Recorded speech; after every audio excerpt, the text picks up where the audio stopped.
ပရိသတ်များအားလုံးကိုမြန်မာ Audio Book Channel ကနေပြန်လည်လို့ကြိုဆိုလိုက်ပါတယ်။ဟုတ်ကဲ့ပါဒီကနေ့တင်ဆက်ပေးခြင်းတဲ့ဇာတ်လမ်းလေးကတော့ဖိုးထုနဲ့နတ်သက်ပင်ရရက်ခဘလူးဆိုတဲ့ဇာတ်လမ်းအစဆုံးပဲဖြစ်ပါတယ်။ဟုတ်ကဲ့ပါပရိသတ်များအားလုံးကလိုက်ပါလို့နားဆင်ပေးပါအောင်ရှင်။ကျမကတော့တင်ဆက်သူသီရိဆန်းပါ။ကျုပ်တို့တွေတောင်ရွာညကျွင်းပြန်လာပြီးတော့ရွာကိုမိုးလင်းကနေလောက်မှပြန်ရောက်လာတယ်ဗျ။ကျုပ်တို့လည်းဥတဘော်ရဲ့အိမ်ကိုပဲသွားလိုက်ကြတယ်ဗျ။ကျုပ်တို့ရောက်တော့အကြီးမဲ့ယုံတော့တကားဖွင့်ပေးတယ်လीညဘက်ကြီးမအိပ်ဖဲပြန်လာကြတာမလို့အရန်ပင်မဲနေတာဗျအဲဒါကြောင့်ကျုပ်တို့အားလုံးကခြံအောင်ထဲကိုရောက်တယ်ဆိုတာနဲ့ပဲနှစ်ချိုက်အိပ်ပျော်သွားတာပဲဒီမနက်ကျုပ်တို့နိုးတော့မနက်10 နာရီရှိနေပြီဘိုးတေကတော့ဘယ်အချိန်ကလေးကနိုးနေလဲမသိဘူးဗျဖះเจ้าဆောင်ရှင်မှာတရားထိုင်နေတာတွေ့တယ်ကျုပ်တို့လည်းအိယာထပြီးစောင့်နေခောက်လိုက်တယ်ပြီးတော့ကျုပ်ဘိုးတေတို့နှုတ်ဆက်ပြီးတော့မျက်နှာတော်မသိဖ ೇನೆ အိမ်ကိုပြန်လာခဲ့တယ်ဗျအိမ်ကိုရောက်တော့အဖေနဲ့အမေကထမင်းစားနေတယ်ဗျာကျုပ်တို့တောင်းဦးရွာကိုသွားတဲ့ကိစ္စကိုအမေတို့ကမသိဘူးလေဗျာကျုပ်ကလည်းဘာမှမပြောပြဘဲနဲ့မျက်နှာတက်လိုက်တယ်ပြီးတော့ဗိုက်စာလာတာနဲ့ထမင်းစားလိုက်တယ်ထမင်းစားပြီးရနဲ့နေ့လယ်ပဲရောက်တော့တရေအိတ်လိုက်တယ်ကျုပ်နိုးလာတော့မိုးတွေတော်တော်ရွာနေတယ်ဗျာအဖေကတော့စလိတ်ထိုင်းဖွာနေတယ်ကျုပ်လည်းအမေကိုမတွေ့တာနဲ့အဖေကိုမေးလိုက်တယ်အပအမေရောမဲအမေကဒေါ်လုံးတုံတုံစီမှာဈေးသွားဝယ်တယ်ဘာဖြစ်လို့လဲဘာမှမဖြစ်ပါဘူးဗျာမတွေးလို့မေးကြည့်တာမိုးကဒီလောက်တဲနေတာကိုမိုးတိတ်မှသွားဝယ်လဲရတာပဲမဲမေပြန်သွားတော့မိုးမရွာသေးဘူးကွာဘာဖြစ်လို့ကြာနေလဲမသိဘူးအဲ့ဆိုသားသွားကြည့်လိုက်မယ်ဆောင်းစရာမပါလို့ခိုးနေရလားများလားအေးကျုပ်လည်းမိုးရေချုံမမလို့အပြင်ထွက်လိုက်တယ်မိုးကဒီရက်တွေမှာအခုလောက်တဲတဲမဲမဲမရွာဘူးဗျဒီနေ့မိုးရွာပုံနဲ့ဆိုရင်တော့ညကျရင်လယ်ထဲမှာဖားတွေတော်တော်ထွက်နေမှာပဲဒီလိုဆိုရင်တော့လယ်ခွင်းထဲမှာဓာတ်မီးတွေဆက်ပွဲတွေမှာဆက်လိုက်ထိုးသလိုဖြစ်သွားတော့မှာဗျာဘာလို့ဆိုတော့ရွာထဲကလူတွေအများစုကဖားရိုက်ထွက်တာကိုဗျကျုပ်လည်းဖားရိုက်ထွက်မလားလို့တန်ကလားကိုဖော်သွားဆက်မလို့ဗျာကျုပ်ကဖားလိုက်တာတိတ်တော့မကျွမ်းဘူးဗျဒီလိုနဲ့ကျုပ်တန်ကလားစီကိုအရင်သွားလိုက်တယ်တန်ကလားတို့အဖွဲကသူတို့အိမ်နောက်ဘက်ကလယ်ခွင်းထဲမှာဘောလုံးကန်နေကြတာဗျလယ်ခွင်းတွေကပဲရိပ်ပြီးသားမလို့ပဲငုတ်တွေနည်းနည်းတော့ရှိတယ်မိုးတွေကအရမ်းရွာနေတော့လယ်ခွင်းထဲမှာလည်းရေတွေရှိနေတာပေါ့တန်ကလားတို့ကကော်ဘော်လုံးကိုနှစ်ထပ်ထပ်ပြီးကဲနေတာဗျကျုပ်လည်းသူတို့ကန်တဲ့အထဲကိုဝင်ပြီးကန်လိုက်တယ်ဗျဒီလိုအားနေတဲ့အချိန်ဆိုရင်ကျုပ်တို့တွေရောရွာတွေကဦးလေးတွေကပါဘော်လုံးဝင်ကန်နေဗျမိုးရေထဲမှာဘော်လုံးကအရှိကိုသွားအောင်မနေကြီးကဲနေတာရဲ့ရေကြီးကချော်လို့ချော်မလဲအောင်ထိန်းနေရတာနဲ့ပျော်စရာကြီးပါဗျကျုပ်လည်းဘော်လုံးကန်ပြီးတော့တန်ကလားကိုတော့ညကျရင်ဖားသွားလိုက်မယ်လို့ပြောထားလိုက်တယ်အမေကိုဈေးဆိုင်မှာရှာမတွေ့ဘူးဗျအဲဒါကြောင့်အိမ်ကိုပဲပြန်လာလိုက်တယ်အိမ်ရောက်တော့ရေဆိုးနေတဲ့စပင်ကိုချောင်းအောင်တုပ်ပြီးတော့အဝတ်လဲလိုက်တယ်ခဏကြာတော့မိုးကတိတ်သွားတယ်ဗျကျုပ်လည်းညနေစာထမင်းစားလိုက်တယ်ဗျကျုပ်ထမင်းစားနေတော့မှပဲအမေကပြန်ရောက်လာတယ်ဗျအမေအမေကိုဒေါ်လုံးတင်တို့ဈေးဆိုင်မှာသွားရှာသေးတယ်မတွေ့ပါလားအေးငါလည်းဈေးဝယ်ပြီးတော့ဒေါ်ပူမတို့အိမ်ကိုရောက်သွားတာကောက်ဆိုင်ရင်လည်းသူတို့ကိုငှားရမှာလေစကားတွေပြောနေရင်လည်းမိုးကတဲလာတော့အခုမိုးတိတ်မှပြန်လာတာအော်ဟုတ်ကဲ့ပါဒါနဲ့တားကိုပတ်စံနည်းနည်းလောက်ပေးအောင်မေညချရင်ဖားသွားရိုက်မလို့ကြားကောင်းလက်နှိပ်ဝယ်မလို့အမလီနေရဖားလိုက်မယ်ပေါ့ဟုတ်လားဖိုးထူးအေးလေနေရငါတို့ကိုရှာကျွေးခြင်းစိတ်ရှိတာကိုပဲကျေးဇူးတင်ပါတယ်မရတာနဲ့အကြောင်းပေါ့နေလောက်နိုင်ရင်ပြီးတာပဲပြော့ဒီမှာပတ်စံအမေကပြောပြီးတော့ပတ်စံပေးတယ်ကျုပ်လည်းယူလိုက်ပြီးတော့ရမရဘာဖြစ်လဲအမေကမွေးကလေးကဘသူမှတက်ပြီးမွေးလာတာမှမဟုတ်တာသူ့ဘာသူလုံရင်းနဲ့တက်သွားမှာပေါ့ရောင်းဖို့မရရင်တော့ဝယ်မစားရတော့ဘူးပေါ့အေးပါကိုတော့ချောင်းရဲ့ဖားရိုက်သွားရင်လည်းမီးကိုတေချာထွန်းထားအစိတ်ရှိတဲ့တတ်တော်မတွေကိုလည်းတေချာကြည့်အောင်ကွင်းလဲမှောက်နေအောင်ပဲကွင်းမှောက်တယ်ဆိုတာဖားလိုက်နေရင်လည်းကျုပ်အခုရောက်နေတာဘသူလဲဆိုတာမသိတော့တာဗျကို့ရွာဘယ်နေရာမှာရှိလဲဆိုတာကိုမသိတာကိုပြောတာဗျကျုပ်ပထမဆုံးဖားလိုက်တဲ့ညကွင်းမှောက်ဖူးတယ်ဗျကျုပ်ဖားလိုက်ရိုက်တဲ့နေရာရဲ့အရှိတ်ဘက်မှာကျုံစုရွာတောင်ဘက်မှာအောက်စုရွာမြောက်ဘက်မှာမအူတန်းရွာရှိတယ်ဗျကျုပ်တို့ရွာအနောက်မှာပေါ့ဗျာလယ်တွေကိုကျုပ်တို့ရွာတွေကဝိုင်းထားသလိုဖြစ်နေတာပေါ့ဗျာကျုပ်လည်းအောက်ကိုကြည့်ပြီးဖားရိုက်နေတာပေါ့ရရင်နဲ့ကျုပ်အပေါ်ကိုပြန်မော့လိုက်တော့ဘယ်နေရာကိုရောက်သွားမှမသိဘူးဗျကျုပ်စိတ်ထဲမှာဒီနေရာကိုဦးထုံးကိုတို့ရဲ့လယ်လို့မှတ်နေတာလေဗျပြီးတော့ပတ်လည်ကိုချိန်လိုက်တော့အပေနေကဝင်းရံနေတာကိုပဲတွေ့ရတယ်ဗျကျုပ်လည်းကျုပ်ကအရှိဘက်ကိုထွက်ပြီးဖားလိုက်တာမလို့ကျုပ်ရွာအနောက်ဘက်မှာကျန်းနေတယ်ဆိုပြီးအနောက်ဘက်ကိုလှည့်ပြီးရှောက်တာပေါ့ဗျာအဲ့ဒီအချိန်လမ်းမှာကိုအောင်တင်တို့နဲ့တွေ့တယ်ဗျသူတို့ကလည်းကျုပ်ကိုတွေ့တော့ပြန်မယ်ပြောတယ်ကျုပ်လည်းအခုပြန်နေတာပဲလေလို့ပြောလိုက်တော့ကိုအောင်တင်ကရီပြီးတော့ ကျုပ်ရှောက်နေတဲ့ဘက်ကကြုံစိုးရွာပဲဆိုတာကိုပြောလိုက်တယ်ဗျကျုပ်လည်းတိတ်မယုံပေမဲ့သူတို့နောက်ကလိုက်ပြီးပြန်ရှောက်လာတော့ရွာကိုပြန်ရောက်လာတယ်ဗျအဲဒီတော့မှပဲကွင်းမှောက်မှန်းကျုပ်သိတော့တယ်ဗျအဲဒါကြောင့်ဖားလိုက်တာငါးရှာတာလို့ဆိုရင်အောက်ကိုပဲတသက်မတ်သေးချပြီးမသွားဘူးလူတွေကပြောတယ်ထင်တယ်ဗျကျုပ်လည်းအမေကိုခေါင်းငိမ့်ပြလိုက်ပြီးထမင်းဆက်စားနေလိုက်တယ်မိုးချောက်ခါနေတော့မိုးပွားလေးတွေကျနေတယ်ဗျကျုပ်လည်းအင်ကြီးလက်ရှိနဲ့ဘောင်းမိအရှိကိုဝက်ဘောဖက်နဲ့စီးပြီးတော့ဆွဲပေါင်းကိုလက်တစ်ဖက်ကကင်ကြံတစ်ဖက်ကိုဓားကင်ပြီးတော့တန်ကလားစီကိုထွက်ခဲ့တယ်ကိုကြီးဖိုးထူးကလည်းကြားလိုက်တာဗျသူများတွေကသွားကုန်ပြီဗျမဲရလဲကွာမိုးတော်မချုပ်သေးဘူးတန်ကလားရအရင်ဆုံးဒေါ်လုံးတင်ဆိုင်မှာကြားကောင်းလက်နှိပ်သွားဝယ်ရမယ်လားကျုပ်တို့လည်းဒေါ်လုံးတင်ဆိုင်မှာကြားကောင်းလက်နှိပ်ဓမီသွားဝယ်လိုက်တယ်ပြီးတော့လေထဲကိုဖားရိုက်ထွက်တာပေါ့ဗျတန်ကလားစီမှာလွယ်အိတ်တစ်လုံးရဲ့ဆွဲပုံးတစ်လုံးရဲ့ပဲပါတယ်ဗျလွယ်အိတ်ထဲမှာရေရောက်တဲ့နေရာမှာငါးတက်ရင်ထောင်မလို့ပိုက်ပါတယ်ဗျသူလည်းလက်မှာတစ်ဖက်ခုတ်ထားကိုကင်ထားသေးတယ်ကျုပ်တို့လည်းရေသိမ့်မရောက်တဲ့ကုန်းဘက်နာမှာအရင်ဆုံးဖားရိုက်တယ်ကုန်းဘက်မှာရေသိမ့်မရှိတော့ဖားတွေရိုက်လို့ကောင်းတယ်ဗျကျုပ်တို့လည်းဖားတွေကိုဓားပြားနဲ့လိုက်ရိုက်နေတာပေါ့မိုးရွာထားတော့ဖားတွေကတော်တော်ထွက်တယ်ဗျနိုင်ဝက်ကျော်လောက်ရိုက်ပြီးတော့တန်ကလားနဲ့ကျုံနေရဘုံတစ်ဝက်စီလောက်ရပြီဗျအဲ့ချိန်မှာတန်ကလားကကျုပ်ကိုလာပြောတယ်ဗျကိုကြီးဖိုးထူအနိမ့်ဘက်မှာရေရောက်လောက်ပြီဗျပိုက်သွားထောင်ထားအောင်အေးသွားထောင်မယ်လေငါးတက်တာတွင်လဲခုတ်ရတာပေါ့တန်ကလားရကျုပ်တို့လည်းအနိမ့်ဘက်ကိုသွားပြီးတော့ပိုက်ကိုထောင်ထားလိုက်တယ်အနိမ့်ဘက်မှာရေကဒူးလောက်ရှိတယ်ဗျကျုပ်တို့လည်းရေဆက်ဆက်ရှိတဲ့နေရာကိုသွားပြီးငါးတွေခုတ်တာပေါ့ဗျငါးတွေကအုပ်စုလိုက်ပဲတက်တာဗျကျုပ်တို့လည်းငါးတွေကိုဓာတ်နဲ့ခုတ်တာပေါ့ငါးတွေကကျွဲငစင်ရိုင်းနေဗျကျွဲငစင်ရိုင်းလို့ခေါ်တာငစင်ရိုင်းတွေကအချီးတွေမို့လို့ဥတွေလည်းပါတယ်ဗျကျုပ်တို့လည်းတွေးတဲ့ငါးတွေအကုန်လိုက်ခုတ်ကြတာကျွဲငစင်ရိုင်းတွေကပိုများတယ်ဗျကျုပ်တို့လည်းဖားရိုက်လိုက်ငါးခုတ်လိုက်လုံနေရင်လည်းမအူတဲရွာဘက်ကိုရောက်လာတယ်ဗျ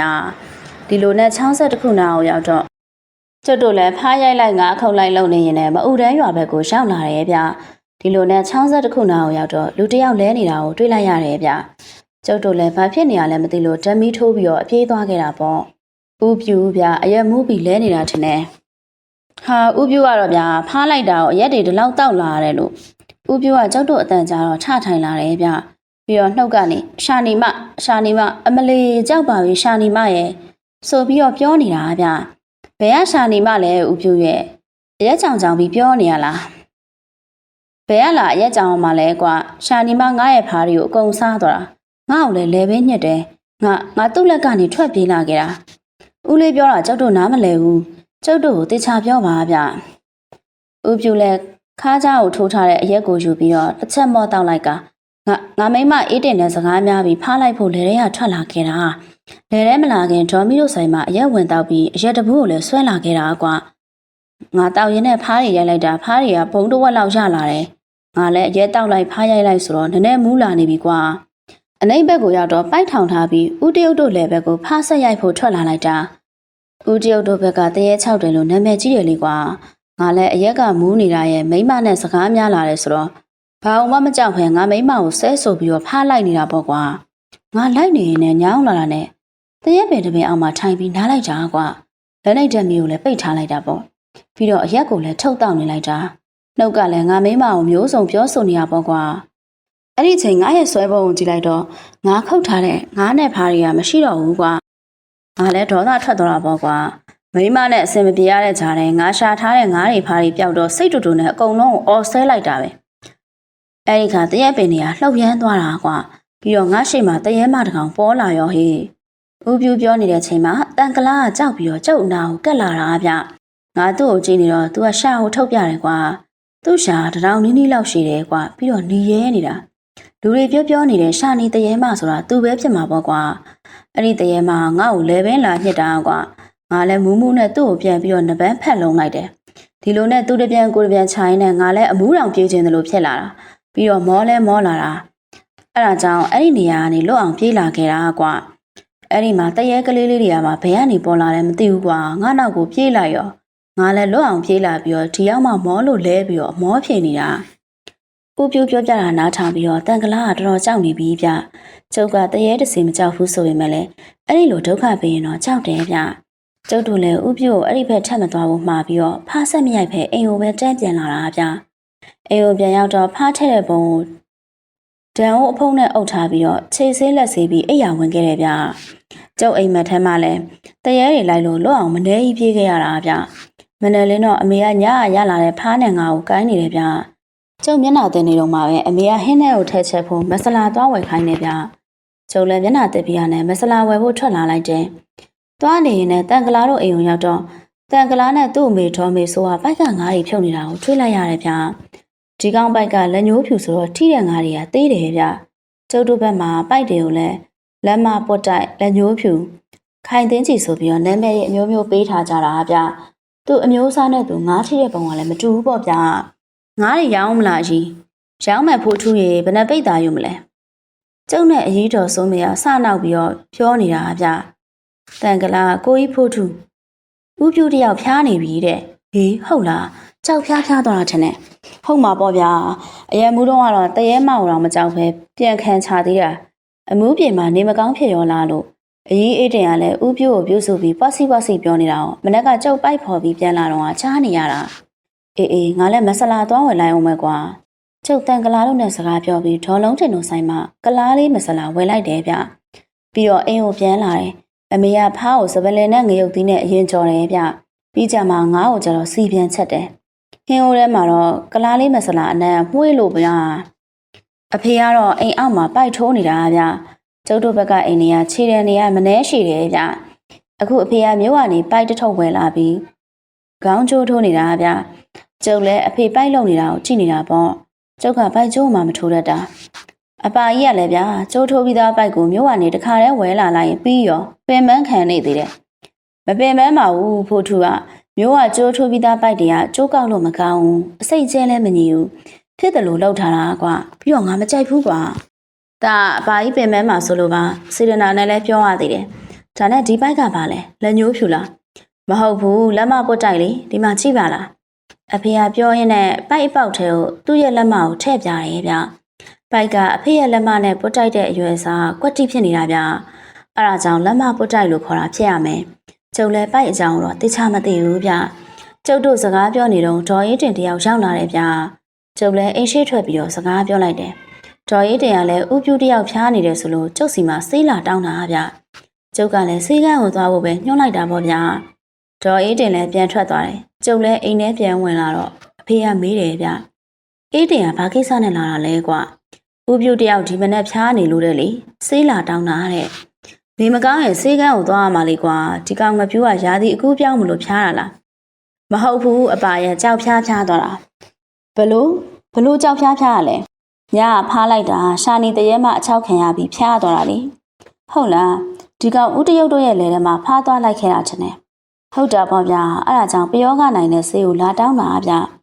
အေးဒီလောက်တရေချောက်တယ်လို့နာမည်ကြီးနေတာကိုသူမှုလို့သွားရဲတယ်မင်းလည်းအဲ့ဒီဘက်ကိုရောင်လို့တော့မသွားမိစေနဲ့ကြားလားမသွားပါဘူးအပါရဥပြူကသူမိမနဲ့စကားများပြီးသွားတာဗျကျုပ်နဲ့အဖေလည်းစကားစပြတ်သွားပြီးတော့ကျုပ်လည်းဦးတရုတ်တို့လည်းဘက်ကရှာနေမှတရေချောင်းကိုစဉ်းစားနေပြီလေဗျတရေမှဒီထက်ဆွန်လိုက်ကျုပ်လည်းအေးဆေးမနေပဲနဲ့သူ့ကိုတစ်ခုခုလုံးမှရမယ်ဆိုပြီးတော့တွေးနေတာပေါ့ဗျဒီနေ့မနေ့ကျုပ်ပိုက်ရှင်းနေတာဗျညနေကျရင်ကွင်းထဲမှာသွားထောင်မလို့ပေါ့ဗျမနေ့အာယုံလင်းချိန်မှာရွာတွေကလူတွေကလယ်ထဲမှာငါးသွားခုတ်တာငါးပါကြီးရတယ်တဲ့ဗျအဲ့ဒါကြောင့်မလို့ကျုပ်လည်းဒီညငါးသွားခုတ်မယ်လို့စဉ်းစားထားလိုက်တယ်အိရှင်တို့ရှိတယ်ဗျအိမ်ထဲဝင်လာခဲ့လေချက်အရှိကနေအောခေါ်နေတာဗျကျုပ်လည်းပိုက်ရှင်းနေနေအိမ်ထဲဝင်လာဖို့ပြောလိုက်တယ်အဖေနဲ့အမေကတော့အိမ်ပေါ်မှာဗျချက်ထဲကိုလူကြီးတယောက်နဲ့လူငယ်တယောက်ကဝင်လာတယ်ဗျလူကြီးကတော့အဖေနဲ့ရွယ်လူလောက်ပဲဗျလူငယ်ကတော့ကျုပ်ထက်ကြီးမယ်ထင်တယ်သူတို့ကျုပ်တခါမှမမြင်ဘူးကျုပ်တို့ရွာကတော့မဟုတ်ဘူးထင်တာပဲသူတို့ကကျုပ်ကိုတစ်ချက်ကြည့်ပြီးအိမ်ပေါ်တက်သွားတယ်ဗျကျုပ်ကလည်းပိုက်ဆက်ရှင်နေတာပေါ့အဖေနဲ့အမေကအိမ်ပေါ်မှာသူတို့ကိုဧည့်ခံနေတယ်ခဏနေတော့အမေကအောက်ကိုဆင်းလာပြီးတော့ကျုပ်ကိုခေါ်တယ်ဗျဘာကိစ္စမှန်းတော့ကျုပ်လည်းမသိဘူးအဲ့ဒါကြောင့်လက်ဆေးပြီးအိမ်ပေါ်တက်သွားလိုက်တယ်အိမ်ပေါ်ရောက်တော့ဧည့်သည်နှစ်ယောက်ကိုရင်နွေးနဲ့ဧည့်ခံထားတာတွေ့ရတယ်ဗျဒါခမည်းတော်တွေ့ချင်တဲ့ကျုပ်သားဖိုးထူးပဲအဖေကကျုပ်ကိုအဲ့ဒီလူတွေနဲ့မိတ်ဆက်ပေးလိုက်တယ်ဖိုးထူးဒီလူကြီးနာမည်ကဥပထွန်းနဲ့အုံးပင်ကုန်းရွာတကြီးလေလူငယ်ကတော့သူ့တပည့်အုံးကျော်တဲ့သူတို့ရွာမှာထူးဆန်းတဲ့ကိစ္စတွေဖြစ်နေလို့မင်းကိုအကူအညီလာတောင်းတာတဲ့ဘလို့ထူးဆန်းတာတွေဖြစ်နေလို့လဲဒီလိုပါဖိုးထူးဦးတို့ရွာအင်ဂျီ300ကျော်လောက်ရှိပါတယ် အိမ်တိုင်းမှာလည်းကျွဲနွားဝက်တရိတ်ဆန်တွေကိုမွေးမြူကြရလေတိတ်မကြခင်ရမယ်ရွာထဲမှာလူ2ယောက်သေသွားတယ်ကွာသူတို့သေပြီးမကြခင်မှာပဲရွာထဲကကျွဲနွားတွေပါသေကုန်ရောသေကုန်တဲ့ကျွဲနွားတွေကလည်းသွေးတွေနဲ့ကလေးစားတွေကတစ်စက်မှမကြံတော့ဘူးကျုပ်တို့ရွာလူတွေကလည်းထိတ်လန့်ကုန်ကြတယ်တပတ်ကိုတစ်ခါလောက်တရိတ်ဆန်တစ်ကောင်လောက်သေနေတော့လူတွေလည်းအရင်ကြောက်လာတာပေါ့ဗျာအခုကတရိတ်ဆန်တွေကိုဒုက္ခပေးပြီးမယ်နောက်ပိုင်းလူတွေကိုဒုက္ခပေးလာမှကိုစိုးရိမ်လို့ပါတရိတ်ဆန်တွေကလည်းတပတ်ကိုတစ်ကောင်သေးနေတော့ဘယ်နေ့ဘသူ့အိမ်ကတရိတ်ဆန်သေးမလဲဆိုတာအလွယ်တကူခံမှန်းလို့တောင်ရနေတာကျုပ်တို့ရွာလူတွေနဲ့ကင်းလှည့်ပြီးတော့စောင့်နေလဲဘာလို့မှမဖမ်းမိဘူးထူးဆန်းတာအဲ့ဒီလိုညတွေဆိုရင်ကျုပ်တို့တွေအားလုံးနှစ်ချိုက်အိပ်ပျော်နေတာဗျမနေ့ရောက်မှတရိတ်ဆန်တွေသေးတာကိုသိရတာကျုပ်လည်းဥပထုံပြောတာကိုနားထောင်ပြီးတော့ပြဿနာကဘာလဲတော့ကျွန်တော်သိချမသိသေးဘူးဦးလေးဒါမဲ့အရင်ဆုံးပြဿနာကိုလေ့လာပြီးမှဖြေရှင်းမဲ့နည်းကိုသိရမှာဦးတို့ရွာကိုကျုပ်လိုက်ခဲ့မယ်ဟိုရောက်မှနီးလန်းရှာတာပေါ့ဥပထုံနဲ့ကိုုံကျော်တို့အိမ်မှာပဲထမင်းကျွေးလိုက်တာပေါ့ထမင်းစားပြီးလို့နေ့လယ်မှာကျုပ်တို့အုံးပင်ကုန်းရွာကိုသွားခဲ့ကြတာတန်ကလားလဲပါတာပေါ့ဗျာကျုပ်ကလွယ်အိတ်ထဲကိုပစ္စည်းအစုံလေးထည့်ပြီးတော့လိုက်လာတာပေါ့ဟိုမှာဘာပြဿနာဖြစ်နေလဲမသိဘူးလေဗျာအဲ့ဒါကြောင့်ပစ္စည်းတွေအစုံထည့်သွားတာဒီအချိန်မှာဘိုးတေသာရှိနေတော်တော်ကောင်းမှဆိုပြီးတော့လဲတွေးနေတာဗျဘိုးတေကဥတာဘော်တို့အိမ်မှာတရက်နေပြီးတော့ခရီးဆက်ထွက်သွားတာဗျအဲ့ဒါကြောင့်ကျုပ်ကိုယ်တိုင်ပဲအုံးပင်ကုန်းရွာကိုသွားပြီးတော့အကူအညီပေးရမှာပေါ့ဗျာမိုးရွေးရောက်တော့မယ်ဆိုတော့ကုန်းလဲနေရမကောင်းတော့ဘူးတကြီးတို့လာခေါ်တာဆက်လှိန်နေဗျကျုပ်တို့လည်းဆက်လှိန်ကို3 နာရီလောက်စီးပြီးတော့တကြီးရဲ့အိမ်ကပြက်တော့အိမ်ဗျကျုပ်တို့ရောက်တော့တကြီးရဲ့အိမ်ရှိမှာလူတွေစုနေတာကိုတွေ့လိုက်ရတယ်ဗျအဲ့ဒီထက်မှအရက်ရှိရှိရဲ့လူကြီးတယောက်ကတကြီးကိုတွေ့ချင်းတကြီးဆရာဖိုးထူးပါလာပြီလားကျုပ်တို့ရွာပြဿနာကိုပြောပြလိုက်ပြီလားပြောပြီးလို့ဒီမှာပါလာပြီလေကွာအဲ့ဒါဆရာဖိုးထူးဟိုတငယ်လေးကသူ့ရဲ့ညီလှိုင်ဆိုးကွာတန်ကလားကိုကျုပ်တို့ကပဲနာမည်ပြောင်းခေါ်တာလေဗျာတကြီးဥပထွန်းကတော့တန်ကလားရဲ့နာမည်ရင်းကိုခေါ်ပြီးမိတ်ဆက်ပေးလိုက်တယ်ဗျကျုပ်ကပါသူတို့ကဆရာဖိုးထူးလို့လည်းခေါ်နေကြတာဗျကျုပ်ကိုဆရာထက်ခေါ်ဖို့မလိုပါဘူးဗျဖိုးထူးလို့ခေါ်လဲရပါတယ်တကြီးပြောပြသလောက်တော့ပြဿနာကိုကျုပ်တို့နည်းနည်းသိရပါပြီဒါပေမဲ့တိတိကျကျလေးသိဖို့လိုတယ်ဗျဒါနဲ့ဒီအဖြစ်ပြက်တွေမဖြစ်ခင်ရွာမှာထူးဆန်းတာတွေဘာများဖြစ်သေးလဲခင်ဗျားတို့သတိထားမိတာရှိလားကျုပ်ကပြောလိုက်တော့လူအားလုံးကငြိမ်သွားတယ်ဗျပြီးတော့အကုန်လုံးကစဉ်းစားကုန်ကြတယ်အဲ့ဒီမှာဗလားတောင်းတောင်းတဲ့လူတယောက်ကကျုပ်တခုသတိထားမိတယ်ဗျရွာထဲမှာတရိတ်ဆန်နေမသေးခင်ရွှေစော်နဲ့ကောင်းသူတို့2ယောက်ကတည်သွားတာဗျသူတို့ဘာကြောင့်တည်ရတယ်လဲဆိုတာမင်းတို့သိလားသူကရွာထဲကလူတွေကိုမေးလိုက်တယ်ဗျသိတယ်လေကွာသူတို့2ယောက်ဖားထွက်ရရင်နဲ့အရက်မူးမူးနဲ့တယောက်ကိုတယောက်ဓာတ်နဲ့ခုတ်တာလေသူတို့တည်တာငါသိတယ်ကွာငါပြောချင်တာသူတို့တည်တာနတ်သက်ပင်ရဲ့အောက်မှာလေအဲ့ဒါကြောင့်ဒီကိစ္စကနတ်သက်ပင်နဲ့များသက်ဆိုင်နေမလားလို့ငါပြောတာကွာအေးမင်းပြောတာဖြစ်နိုင်တယ်ကွာနတ်သက်ပင်ကိုဦးတီတို့တယောက်ကထင်းလုံးမယ်ဆိုပြီးတက်ခုတ်တာလေအပင်ပေါ်ကပြုတ်ကျပြီးတော့ခြေထောက်ကျိုးသွားတာခန္ဓာကိုယ်တွေလည်းဓာတ်ထိလို့သွေးတွေဆိုတာနတ်သက်ပင်မှာအိုင်လို့ကွာစိတ်ယုံပေါ်တာမြန်လို့ပေါ့မဟုတ်ရင်အသက်ရှိတော့မှာမဟုတ်ဘူးဒီလူတွေကတယောက်တစ်ပေါက်ပြောနေတာကိုကျုပ်နားမလဲဘူးဗျအဲ့ဒါကြောင့်မေးလိုက်တာနတ်သက်ပင်ဆိုတာဘာကိုပြောရလဲဗျဒီလိုပါကျောက်တို့ရွာရဲ့ချောင်းအတိုင်းဆက်လျှောက်သွားရင်လယ်ထဲကိုရောက်တယ်ဗျအဲ့ဒီအတိုင်းဆက်လျှောက်သွားလို့လယ်ကိုရောက်ခါနေချောင်းအကွေ့နာမှာကုတ်ကုတ်ပင်ကြီးတစ်ပင်ရှိတယ်လေအဲ့ဒီအပင်ကြီးကအရွက်တွေလုံးဝမရှိသလိုအမြဲချောက်သွင်းနေတာဒီလိုဖြစ်တဲ့အပင်ကိုနတ်သက်တဲ့အပင်လို့ကျောက်တို့ဘက်မှာခေါ်လို့ဗျနတ်သက်တဲ့အပင်ကဘယ်တော့မှအရွက်မထွက်သလိုအပင်ကလည်းအမြဲချောက်သွင်းနေတယ်တဲ့လေဒါမဲ့ထူးဆန်းတာဒီကိစ္စဖြစ်ပြီးတဲ့နောက်မှာအပင်ကအရွက်နည်းနည်းထွက်လာပြီးစိမ့်ဆူလာတယ်ဗျဘာကြောင့်ဒီလိုဖြစ်တာလဲတော့ကျုပ်တို့တွေးမရဘူးနတ်သက်တဲ့အပင်ဆိုတာဒီလိုလာ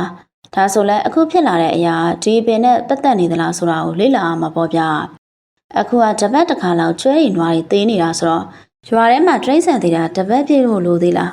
မလိုတော့ဘူးဗျဟိုလှထည့်ရနွားသေးတာဒီနေ့ရက်နဲ့ဆိုရင်9ရက်ရှိပြီဒီညမဟုတ်ရင်မနေ့ဖြန်တော့ထပ်ဖြစ်မယ်ထင်တယ်ကျုပ်တို့လည်းသိကျင်တာတွေနေပြီးတော့စကားတွေပြောပြီးအိမ်ပေါ်မှာနားလိုက်ကြတာပြီးတော့ရွာသားတွေကိုလည်းကင်းသိချလှဲဖို့နဲ့မတင်ကားတာတစ်ခုခုတွေ့ရင်အချက်ပေးဖို့သတိပေးလိုက်တယ်ဗျာကျုပ်ကတန်ကလားကိုဘာပဲလုပ်လို့သတိထားပြီးလုပ်ဖို့နဲ့အတက်မရဲဖို့ပြောချလိုက်တယ်အခုကဘလို့အန်ဒီရဲ့မန်းကျုပ်တို့ကမသိသေးတော့တစ်ခုခုဖြစ်မှာစိုးရိမ်လို့ဗျညနေရောက်တော့မင်းစာနာတွန်းပေးထားတဲ့မှော်ဆေးမြစ်ကိုသွေးပြီးတော့ရလာတဲ့အရေးကိုတောက်ထားလိုက်တယ်ဗျာတကြီးတို့ကိုလည်းတိုက်ထားလိုက်တယ်မကောင်းတဲ့အန်ဒီတွေလာမထိခိုက်နိုင်အောင်ပေါ့ဗျာအင်းတွေကိုလည်းဘိုးမင်းထင်တို့တင်ပေးထားတဲ့အတိုင်းနှိုးထားလိုက်တယ်မိုးချုပ်တော့မိုးကရွာလာတယ်ဗျ ညနေခါနီရောက်မှကျုပ်တို့လည်းရွာထဲကိုရှောက်ကြတယ်မိုးကနဲ့ခမောက်တော့စောင်းထားတယ်ကျုပ်တို့လည်းရှောက်လာရင်လည်းတွားသွားနေတဲ့မဲမဲအရာတခုတွေးလိုက်တယ်ဗျကျုပ်လည်းတကြီးတို့ကိုတိုးတိုးနေဖို့ပြောပြီးတော့အရှိကိုညွှန်ပြလိုက်တယ်အဲ့ဒီမဲမဲအရာကြီးကအိမ်တအိမ်ထဲကိုဝင်သွားတာဗျဒေချာကြည့်လိုက်တော့တစ်ပင်ရဲ့အမြင့်တစ်ခုပဲဗျအမြင့်ကတက်ရှိတကောင်လိုလှုပ်ရှားသွားလာနေတာဗျနွယ်ရှင်လိုမျိုးပဲဗျဒီကောင်ကမွေလေးမျိုးရှင်လျားနေတာဗျအမက်တမဲ့ဆိုရင်တော့စပက်ကြီးမွေလိုတောင်ထင်နိုင်တယ်အခုအမြင့်ကတစ်ခုတည်းဆိုရင်မဲ့အမြင့်ရဲ့အထိတ်မှာအမြင့်ပွားလေးတွေအများကြီးကလိုးလုံးလှုပ်ရှားနေတာဗျကြည့်နေရင်လည်းနွားတင်းကုတ်ထဲကနွားတကောင်ရဲ့ဘိုက်ကိုအမြင့်ကြီးကထိုးဖောက်သွားတယ်ဖြို့နွားကြီးကနာကျင်ပြီးတော့အောနေတာဗျကျုပ်ရဲ့တကြီးရဲ့ကိုအုံးကျော်ရဲ့တန်ကလားရဲ့ဒီအဖြစ်အပျက်ကိုကြည့်နေတာဗျနွားကဒီလောက်အော်လာတော့မှဒီရင်ကလူတွေကမနိုးကြဘူးလားမသိဘူးဗျထွက်လာကြလည်းမတွေ့ဘူးနွားကြီးကမအော်နိုင်တော့ပဲငြိမ်သွားပြီဗျအဲ့ဒီခါတက်မြင့်ကြီးကနောက်ကိုပြန်ဆုတ်သွားတယ်ကျုပ်တို့လည်းသူဆုတ်သွားတဲ့လမ်းအတိုင်းကြည့်ပြီးတော့နောက်ကနေလိုက်ခဲ့ကြတယ်အမြင့်ကချောင်းရိုးအတိုင်းပြန်ဆုတ်သွားတာဗျကျုပ်တို့လည်းနောက်ကနေလိုက်သွားကြတာပေါ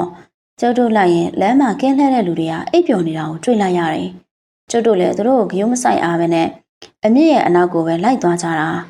ကျုပ်တို့လိုက်သွားကြတာချောင်းကွေနာကိုရောက်တော့မယ်ကျုပ်လည်းကြည့်လိုက်တော့နေလည်ကလူကြီးတယောက်ပြောတဲ့နတ်သက်ပင်ဆိုတဲ့အထဲကိုအမြင့်ကဝင်ပြီးပျောက်သွားတာဗျကျုပ်လည်းအခုမှနတ်သက်ပင်ကိုမြင်ပြီးတေချာကြည့်နေမိတာဗျအရွက်လူလေးတွေထွက်နေပြီးတော့၆သိမ့်မနေဘူးဗျဒါဖြင့်ဒီကောင်ကရွာထဲကတရိတ်ဆန်တွေရဲ့သွေးနဲ့ကလေးစားတွေကိုစားနေတာပေါ့ဗျာဒါတွေကိုစားပြီးတော့ဒီကောင်ကစိမ့်ဆူလာတာဖြစ်မယ်ကျုပ်တို့လည်းတကြီးရင်ကိုတိတ်တိတ်လေးပြန်လာခဲ့တာပေါ့ဗျာတကြီးရင်ရောက်တော့တကြီးရဲ့ဇနီးကအိပ်ပျော်နေတယ်ဗျကျုပ်တို့လည်းမနက်မှစကားပြောမယ်ဆိုပြီးအိပ်ဖို့ပြင်လိုက်ကြတာပေါ့ကျုပ်လည်းမအိပ်ခင်လူရှင်းတဲ့နေရာကိုထွက်လာခဲ့တယ်ပြီးတော့လွယ်အိတ်ထဲကမှင်စာရုပ်ကိုထုတ်လိုက်တယ်ကွာနာတွန်းမင်းအားလားငါပြောတာကိုကြားလားဟုတ်ကဲ့ကြားပါတယ်ကိုဖိုးသူအခုငါအုံးပင်ကုံရွာကိုရောက်နေတယ်ကွာဒီမှာဖြစ်နေတဲ့ပြဿနာကိုကူညီပေးမလို့ဒီရွာမှာဘာတွေဖြစ်နေလဲမင်းသိလားကိုဖိုးသူကျုပ်နဲ့ဒီလိုပြောနေလူတွေတွေ့ပြီးသိသွားနိုင်တယ်ကိုဖိုးသူရဲ့အိမ်မက်ထဲကိုကျုပ်လာပြီးပြောပါမယ်ကျုပ်လည်းမှင်စာရုပ်ကိုသိမ့်ပြီးအိမ်အောင်ဝင်လိုက်တယ်ကျုပ်နာတွန်းနဲ့တွေ့နေကြနေရမှာပဲနာတွန်းကိုတွေ့လိုက်တယ်ကွာကိုဖိုးသူအခုဒီရွာမှာဖြစ်နေတာလက်သက်ပင်ရရက်ခဘလူးတကောင်ကပြန်ပြီးအသက်ဝင်လာတာဗျဘလို့လဲနာတွန်းရက်ခဘလူးဆိုတာဘလို့မျိုးလဲကျုပ်ကတရဲတစီတွေကိုမြင်ဘူးသိဘူးပဲမဲ့ရက်ခဘလူးဆိုတာတော့မသိဘူးဗျအဲ့ဒါကြောင့်နာတွန်းကိုမိလိုက်တာရက်ခဘလူးဆိုတာဘလူးတကောင်မှာကိုဖိုးသူဘလူးတွေကကုန်းဘလူးနဲ့ရေဘလူးဆိုပြီးရှိတယ်လို့နက်ပြည်မှာရှိတဲ့ဘလူးနဲ့လူပြည်မှာရှိတဲ့ဘလူးဆိုပြီးတော့လည်းရှိတယ်ဗျကုန်းဘလူးကတောတောင်တစ်ပင်အဆောက်အုံရေကွင်းပြင်မှာနေထိုင်ကျစားတယ်ရေဘလူးကတော့မြစ်ချောင်းအင်းအိုင်ရေကန်တွေမှာကျင်လည်ကျစားတယ်ဗျနက်ပြည်မှာရှိတဲ့ဘလူးကဝိရုလကနာမည်နဲ့ကုဝေရာနာမည်တို့အလုတ်ကျွေးပြုနေတဲ့အချမ်းရံလေးဗျလူပြည်မှာဖြစ်တဲ့ဘလူးကတော့ရက်ခိုတစေပိတ်တာဒါနောဆိုပြီးတော့ခေါ်ကြတာတကောကနိုးပေါ်ကြီးတဲ့ဘလူးတွေရှိသလိုအစွမ်းနဲ့ဘလူးတွေလည်းရှိတယ်ဗျနက်ဘလူးတွေကကိုဖြောင်းနိုင်တဲ့အစွမ်းကိုပိုင်ဆိုင်ပြီးတော့ရုပ်အစင်းတရံမျိုးဖန်ဆင်းနိုင်တယ်တချို့နက်ဘလူးတွေကနေရအပိုင်စားရပြီးတော့သူ့ရဲ့ပိုင်တဲ့အတွင်းမှာဖြတ်တန်းသွားလာပြီးအပြစ်ပြုတ်မိတာလို့ဆိုရင်တက်စားခွင့်ရှိတယ်အခုနက်သက်ပင်မှာရှိတဲ့ရက်ခဘလူးကအရင်ကနက်မင်းနေတဲ့အနာမှာအချမ်းရံဖြစ်ရှိခဲ့တာဗျဒါမဲ့သူကအပြစ်လုပ်လို့သူ့ကိုကြမ်းခတ်တဲ့အနေနဲ့နက်မင်းကြီးကလူပြည်ကအပင်တပင်ကိုသူ့ကိုနေဖို့ခိုင်းခဲ့တာသူကအစပိုင်းမှာသူ့ရဲ့အပင်နားကိုလာတဲ့တက်ရှိတက်တဝါတွေကိုအပြစ်လုံးမှဖမ်းယူစားတော့ပေမဲ့နောက်ပိုင်းကျတော့လေသူ့ပိုင်တဲ့ထဲကိုရောက်တော့နဲ့ဖမ်းယူတက်ဖြတ်ပြီးတော့စားတာဗျတဖြည်းဖြည်းနဲ့သူကပို့ပြီးအတင့်ရဲပြီးတော့ရွာထဲကိုဝင်ပြီးလူတွေကိုစားတယ်ဗျအဲ့ဒါကြောင့်နမင်းကြီးကသူ့နေထိုင်တဲ့တစ်ပင်ကိုမိုးကြိုးပစ်ချပြီးသူ့ကိုအပြစ်ပေးပြီးတော့ပိတ်လှောင်ထားခဲ့တာအဲ့ဒီချိန်ကစပြီးတော့ဒီတစ်ပင်ကအရွက်လည်းမထွက်သလိုအကိုင်းခက်တွေချမ်းပြီးတော့ခြောက်သွေ့သွားတာဒါတွေဖြစ်ပြီးတော့နှစ်တွေကြားလာတဲ့အခါမှာဒီတစ်ပင်ကိုပိုင်တဲ့ရွာသားတအူကအပင်ကိုခုတ်ပြီးထင်းလုပ်ဖို့တက်ခုတ်တယ်ဗျ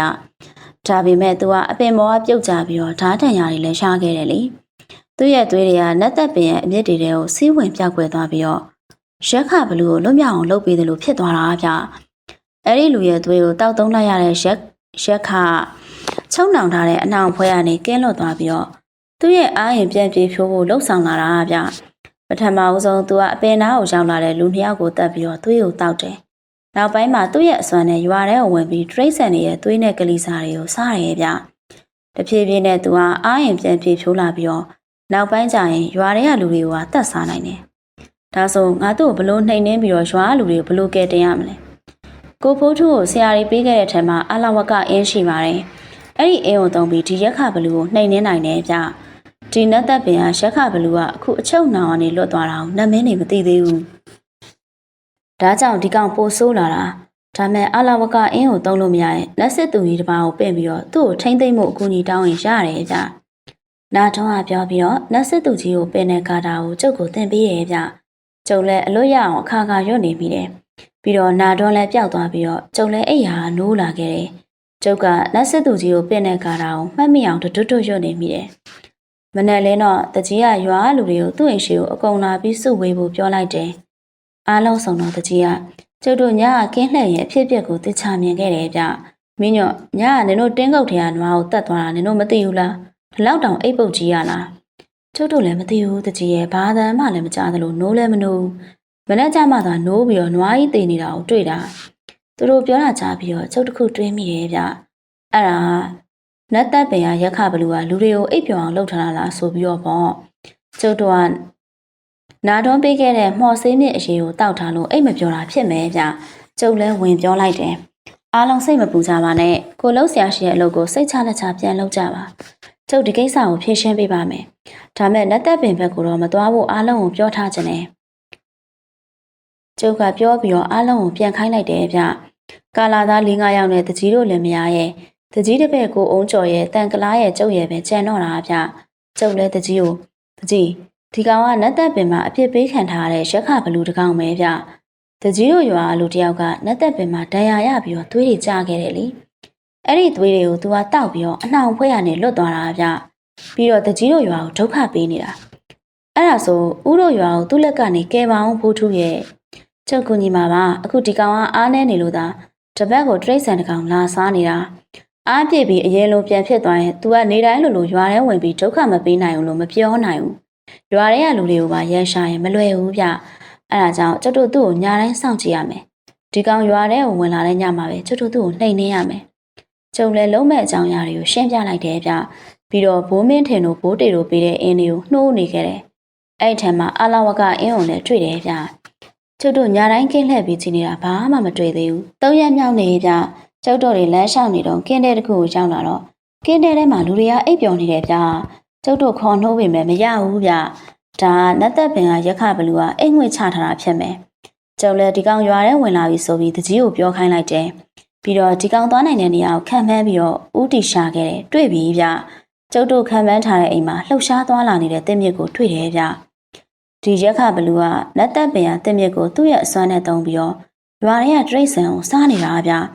ျအခုလဲကျုပ်တို့ရှိရအိမ်တအိမ်ရဲ့ခြံထဲမှာနွားနှစ်ကောင်ကိုစားလိုက်ပြီဗျနွားတွေရဲ့နာကျင်ပြီးអော်လိုက်တဲ့အတန်တရွာလုံးကြားရသလားတော့အောက်မရရဲဗျဒါပေမဲ့အိမ်ထဲကလူတွေရောဘေးအိမ်ကလူတွေပါထွက်လာတာမတွေ့ဘူးဗျကျုံလည်းအရှိကိုထွက်လိုက်ပြီးတော့အဲ့ဒီတင်းမြစ်ကိုအင်းချက်တစ်ခုနဲ့ပြစ်ပေါက်လိုက်တယ်ဗျဝုန်းငနဲ့အတန်မြည်ပြီးတော့တင်းမြစ်ကတီကောင်ကိုစားနဲ့ပက်လိုက်တယ်လို့ထွန်းထွန်းလူးသွားတယ်ဗျပြီးတော့သူ့ရဲ့ပင်စီတရှိရနေအောင်အမြန်မဲပြန်ဆုပ်သွားတယ်ကာလာသားတွေနဲ့တန်ကလားကလည်းတရိုးလက်ကင်မှာအင်းချက်တွေတက်ထားတဲ့ဓာတ်နဲ့တင်းမြစ်ကိုခုတ်ကြတယ်ဗျဓာတ်ခုတ်တာထိတဲ့တင်းမြစ်ကပြက်ထွက်သွားပြီးတော့သွေးတွေစီးကြလာတာကိုထူးထူးဆန်းဆန်းတွေ့လိုက်ရတယ်ကျုပ်တို့လည်းခုတ်ပြီးလိုက်လာရင်နဲ့လက်သက်ပင်ရှိတဲ့နေရာကိုရောက်လာတာဗျကျုပ်ကမျက်ကွင်းဆေးကွင်းထားလာလို့တော့မသိဘူးအပင်ရဲ့ထိတ်မှာဓာတ်ကင်ထားတဲ့ရက်ခဘလူကြီးကိုတွေ့လိုက်ရတယ်ဗျရက်ခကြီးကခေါင်းကြီးကြီးဘိုက်ပူပူခြေထောက်ကကနဲ့လေးပေါ်မှာမြှောက်တက်နေတာဗျအစွဲကြီးကလည်းထွက်နေတယ်သူ့ရဲ့လက်မှာလည်းတော်တော်ကြီးတဲ့ဓာတ်တစ်လက်ကိုကင်ထားတာဗျရက်ခဘလူကြီးကိုကျုပ်တယောက်တည်းမြင်ရတာဗျကျုပ်လည်းရက်ခဘလူကြီးရှိတဲ့နေရာကိုညှို့ပြပြီးတော့ကာလာသားတွေကိုလေးခွားနဲ့ပစ်ခိုင်းတာပေါ့ကာလာသားတွေလည်းကျုပ်ပြတဲ့နေရာကိုပစ်ကြတယ်လောက်စလုံးတွေကိုလည်းကျုပ်ကအင်းချက်တွေကတ်ထားခဲ့တာဗျလောက်စလုံးတွေကဘလူးကြီးကိုထိတယ်ဗျရက်ခဘလူးကြီးကအော်ဟစ်ပြီးတော့စိတ်ဆိုးမှန်ဆိုဖြစ်နေတာဗျကာလာသားနဲ့တန်ကလားတို့ကလည်းအဆက်မပြတ်ဖြစ်နေတာကျုပ်လည်းလွယ်အိတ်ထဲကအာလာဝကအင်းကိုထုတ်ပြီးရက်ခဘလူးကြီးကိုပြစ်ဖို့လုပ်လိုက်တယ်ဗျဒါပေမဲ့ရက်ခဘလူးကြီးကပျောက်သွားတယ်ဗျဒီကောင်ကိုရောင်ဖြောက်သွားတာပဲဖြစ်ရမယ်ကျုပ်လည်းအာလာဝကအင်းကိုကင်ပြီးအခြေအနေကိုစောင့်ကြည့်နေတာပေါ့ရက်ခဘလူးကြီးကသူ့အစွမ်းနဲ့ကိုရောင်ဖြောက်နေတာမလို့ကျုပ်မျက်ကွင်းဆေးကွင်းထားရတော့မှသူ့ကိုမမြင်ရတော့ဘူးဗျအာကျုပ်တို့နဲ့အတူတူပါလာတဲ့ကာလာသားတယောက်ရဲ့အော်တန်ဗျသင်းမြစ်ကြီးတစ်ခုကသူ့ရဲ့လေးခွားကင်ထားတဲ့လက်ကိုဖောက်ဝင်သွားတာ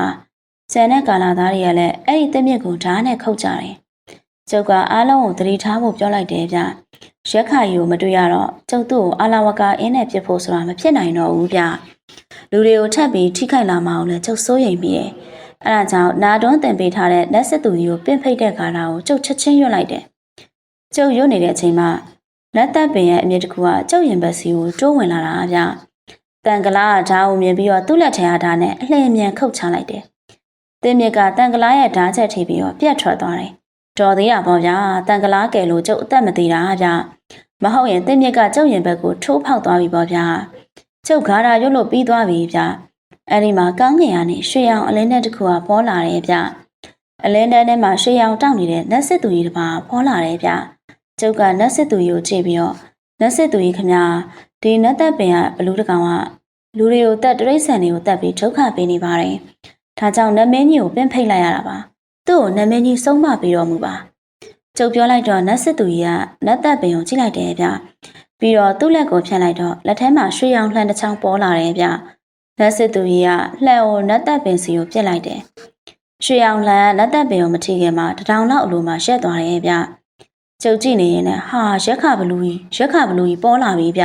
။ကိုရောင်ဖြောက်နေတဲ့ရက်ခကြီးကိုကျုပ်မြင်ရပြီဗျ။လက်စစ်သူရဲ့လှန်ရက်ခရဲ့ဘိုက်ကိုစိုက်ဝင်နေတာဗျ။ရက်ခဘလူကြီးကဒူးထောက်ကျသွားပြီဗျ။လက်စစ်သူကရက်ခဘလူကြီးကိုစကားတွေပြောနေတယ်ဗျ။ကျုပ်ကသူတို့စကားတွေပြောနေတဲ့အတန်ကိုကြားပြီးမှနားမလည်ဘူးဗျ။လက်စစ်သူကစကားပြောပြီးတော့သူ့ရဲ့ရွှေရောင်လှန်ကိုပြန်သိမ်းယူလိုက်တယ်။ရက်ခဘလူကြီးကလည်းလက်စစ်သူကြီးတော့တော်တော်ကြောက်နေတာဗျ။ဒူးထောက်နေတာတုတ်တောင်မလုပ်ဘူး။လက်စစ်သူကရွှေရောင်လှန်ကိုသိမ်းပြီးတော့လက်ဖြောက်တီးလိုက်တော့